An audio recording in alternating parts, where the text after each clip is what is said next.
Hello everyone, my name is Kiani Ottenwalder and today I'll be discussing corrective exercises. To begin with, we will discuss how to perform a dynamic and static exercise for the proximal hamstring. An example of a dynamic exercise would be the good morning, and a static exercise would be a lying leg stretch. A good morning exercise is a good choice for a dynamic corrective exercise that targets the proximal hamstring because it requires the proximal hamstring to be stretched during the eccentric phase of the exercise while also strengthening the muscle. A good option for a static corrective stretch that targets the proximal hamstrings would be the lying leg stretch because it stretches the proximal hamstring through hip flexion due to the hamstrings being a hip extensor muscle. In order to perform the good morning, begin with your feet about shoulder width apart and place the barbell onto the upper back muscles. Then begin to hinge at the hips by performing hip flexion as you lower your torso towards the ground while maintaining a fully extended trunk that is aligned with the neck. In order to perform the lying leg stretch, begin by laying flat on your back, then take the working leg and begin to perform hip flexion by raising the leg up in the sagittal plane. Grab onto the working leg using your hands to assist with getting a deeper stretch and hold the position for a couple seconds and then repeat on the other leg. Next, we have the short adductors, which consist of the adductor brevis, adductor magnus, and adductor longus. These muscles are mainly responsible for adduction of the lower body. A good dynamic corrective exercise that targets the short adductors would be lateral lunges because it allows the adductors to be strengthened and stretched while performing the movement simultaneously. It also helps to fix muscle imbalances in the legs since it is a unilateral movement. In order to perform the lateral lunge, begin with feet about shoulder width apart. Then take a large step to the side by abducting the working leg. Then begin to lower your body towards the ground by flexing the knee of the abducted leg. Then push through the heels with knee and hip extension of the working leg and return back to the starting position. The short adductors are worked during the eccentric phase of the movement, mainly on the leg that is fully extended. The next muscle group we will discuss are the hip flexors. The uniarticular hip flexors consist of the hip flexors that cross at one joint only. Two static corrective exercises for the uniarticular hip flexors consist of the lunge stretch with hip extension and the kneeling hip flexor stretch. These exercises target the iliopsoas, which crosses at the hip joint because it elongates the muscles through hip extension of the back leg. In order to perform the lunge stretch with hip extension, begin by having your feet about hip width apart. Then take the working leg and step forward. Begin to lower the body by using knee and hip flexion of the working leg until the knee is flexed at 90 degrees. Then, while staying in the lunge position, shift your hips forward while also shifting the weight onto the working leg. This will cause the iliopsoas to be stretched due to the hip extension of the back leg. In order to perform the kneeling lunge stretch, begin by kneeling down on the floor and placing one foot flat onto the floor, allowing the knee to be bent at a 90-degree angle. Then shift the weight of the body onto the front leg and allow the back leg to extend at the hips fully. When the hip is extended on the back leg, this will elongate and target the iliopsoas to be stretched. Two dynamic exercises that work the uniarticular hip flexors consist of walking high kicks and leg swings. These exercises target the iliopsoas due to the hip flexion of the movement, and it allows it to be stretched due to the hip extension portion of the movement.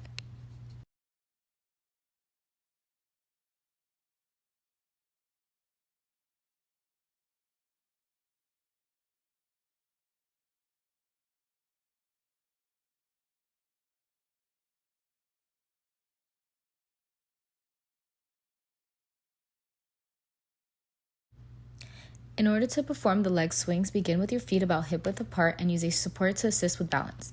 Then begin to swing the working leg forward and back in a controlled manner, making sure the leg is fully extended. The hip flexion portion activates the hip flexors and the hip extension portion elongates the hip flexor muscles. The biarticular hip flexors consist of the hip flexors that cross at two joints.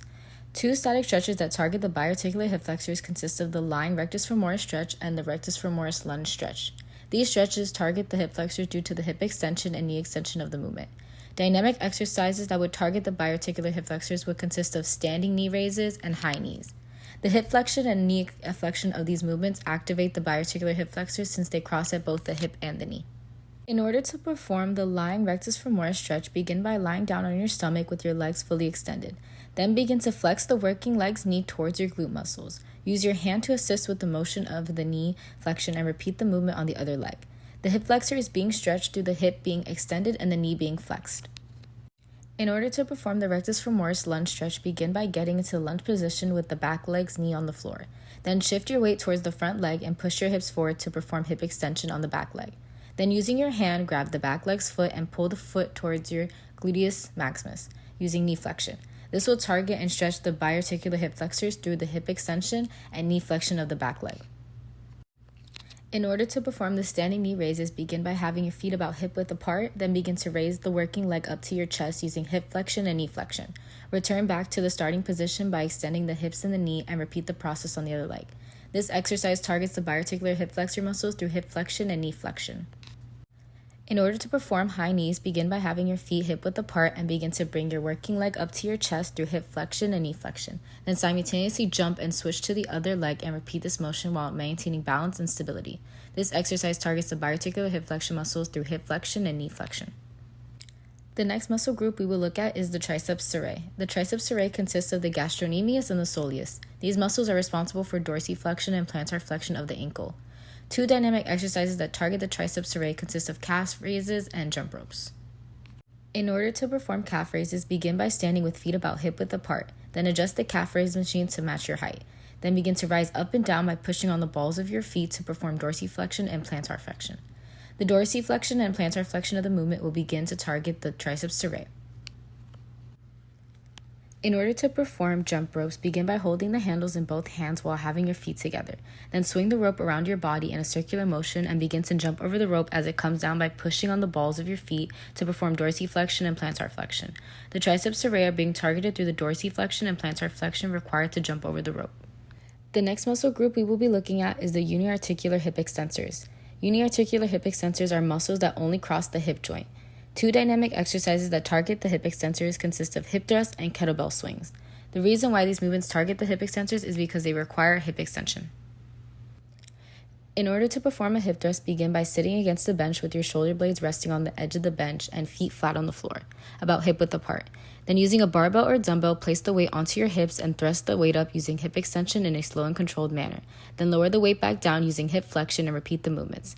This targets the uniarticular hip extensors from the hip extension portion of the exercise, and it elongates the glutes from the hip flexion portion of the exercise. In order to perform kettlebell swings, begin by placing your feet about shoulder width apart and have the toes slightly pointed outward. Then pick up the weight with your hands and begin to swing the weight forward and back while you simultaneously extend and flex the hip. This targets the uniarticular hip extensors through the hip extension portion of the movement, and it elongates the glutes through the hip flexion portion of the movement. The next muscle group we will look at is the hip abductors. Three corrective strategies that can be used to assist in the weak hip abductors consist of clamshells with a resistance band, a hip abduction machine, and lateral band walks. Clamshells can be used as an activation exercise to warm up the hip abductor muscles. The hip abduction machine can be used to resistance train the muscle and make it stronger, and lateral band walks can be used as a functional movement to strengthen the hip abductor muscles as well as work on balance and stability. In order to perform the clamshells, begin by lying on your side and bending your knees at about 45-degree angle while keeping the feet together. Then using either a resistance band or a dumbbell, take your top knee and abduct it as far out as possible and abduct it to return back to the starting position. Then repeat the movement on the other side. This exercise targets the hip abductors due to the abduction that takes place to push the knee outward. In order to perform the hip abduction machine, take a seat on the bench and place your feet on the foot placements. Then push your knees against the padding and push outward using hip abduction and adduct to return back to the starting position. This exercise resistance trains the hip abductors as the knees abduct or push the padding outward. To perform the lateral band walks, begin by placing a resistance band around your thighs above the knees. Then slightly flex the knees and begin to push the working leg laterally outward using hip abduction. Follow the working leg with the non-working leg in the same direction and continue the movement. This exercise will functionally correct the hip abductors through the hip abduction required. The next muscle group we will look at is the shoulder flexors. A dynamic exercise that targets the shoulder flexors is a shoulder press with a neutral grip, and a static stretch that would elongate the shoulder flexors would be the doorway shoulder stretch. In order to perform a shoulder press, begin by sitting on a bench and holding a dumbbell in each hand, and then press the dumbbells in an upward motion by using shoulder flexion and elbow extension. Then lower the weights using shoulder extension and elbow flexion. This is a dynamic exercise for the shoulder flexors because it strengthens the shoulder flexors as shoulder flexion drives the weights upward.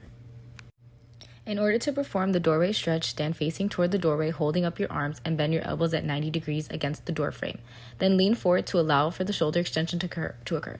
This exercise will target the shoulder flexors by elongating the muscles when leaning against the door frame. Next muscle group we will look into is the shoulder extensors. Two static stretches that target the shoulder extensors would be child pose and behind the back stretch. Two dynamic exercises that will target the shoulder extensors would be reverse flies and lat pull-downs. In order to perform the child pose, begin by getting on your hands and knees in a tabletop position. Then shift your hips back towards your feet while keeping your arms extended out in front of you using shoulder flexion. This exercise will target the shoulder extensors because the shoulder flexion of the arms will elongate the shoulder extensors as the movement is performed. To perform the behind the back stretch, begin by standing with feet hip width apart, then flex your arm up and flex your elbow behind the back. Then using the opposite hand, pull your elbow towards the opposite direction to get more of a stretch. This exercise will target the shoulder extensors because of the shoulder flexion required for the movement. In order to perform reverse flies, begin by standing with feet about hip width apart and hold a dumbbell in each hand. Then hinge at the hips and begin to raise the dumbbells up using scapular retraction and extension. This exercise will target the shoulder extensors by strengthening the posterior deltoid. In order to perform lat pull-downs, begin by positioning yourself correctly onto the lat pull-down machine. Then grip the bar, depress the shoulder blades, and engage the latissimus dorsi as you begin to pull the bar down till it reaches your chest using elbow flexion. Then return back to the starting position using shoulder flexion and elbow extension. This exercise will target the shoulder extensors because it strengthens the latissimus dorsi, which is a shoulder extensor. Next, we will take a look at a corrective exercise that deals with thoracic extension, scapulohumeral rhythm, and posterior chain range of motion and activation. An exercise that deals with all of these components is around the worlds with a plate. Furthermore, scapulohumeral rhythm is the coordination between the scapula and the humerus during a shoulder exercise. In order to perform around the worlds, begin by standing with your feet about shoulder width apart and holding a plate in your hands. Then flex your shoulders while holding the plate and move the plate in a circular motion around your head until you are back to the starting position. Then repeat the movement. This movement deals with thoracic extension as maintaining posture and movement of the plate promotes thoracic extension and flexibility. Furthermore, the movement promotes scapulohumeral rhythm and posterior chain range of motion and flexibility as it engages the posterior muscles, and it requires the coordination of the shoulder blades and the humerus in order to perform this movement. We will take a look at the knee flexors, which are responsible for knee flexion. A dynamic exercise that utilizes the knee flexors would be hamstring Swiss ball curls, and a static stretch that elongates the knee flexors would be the standing hamstring stretch. In order to perform the hamstring Swiss ball curls, begin by lying down on your back and placing the heels of your foot on top of the Swiss ball. Then by engaging your stabilizer muscles, lift your hips off the ground using hip extension and begin to roll the ball towards your glutes by using knee flexion. Then roll it back using knee extension. One more. In order to perform the standing hamstring stretch, begin by standing with feet about hip width apart, then lift the working leg up through hip flexion and place the back of the foot onto a platform or bench. Then hinge at the hips using hip flexion as you lower your torso towards the lifted leg and hold the stretch. Then repeat on the other leg. This exercise will target the hip flexors because it requires the leg to be fully extended, which will elongate the hamstring muscles, which are the prime movers of knee flexion exercises. Lastly, we will take a look at the deep external hip rotators, which are responsible for external rotation of the hip. A static stretch for the deep external hip rotators would be the seated pigeon pose, and a dynamic exercise for the deep external hip rotators would be the fire hydrants. In order to perform the seated pigeon pose, begin by sitting on a bench, then lift up the working leg, flex the knee, and place the ankle onto the opposite leg's knee to make a figure four. Then lean forward or flex the hip to stretch the hip rotators. This exercise will stretch the deep external hip rotators as it externally rotates the hips and elongates the deep external hip rotators. In order to perform fire hydrants, begin by being on your hands and knees in a tabletop position. Then while keeping the working knee flexed, you are going to abduct the leg and squeeze at the top. Then adduct to get back to the starting position. This exercise works with the deep external rotators because the external rotators play a role in stabilizing the hip as the leg abducts and adducts to complete the movement. Thank you for listening and have a great day.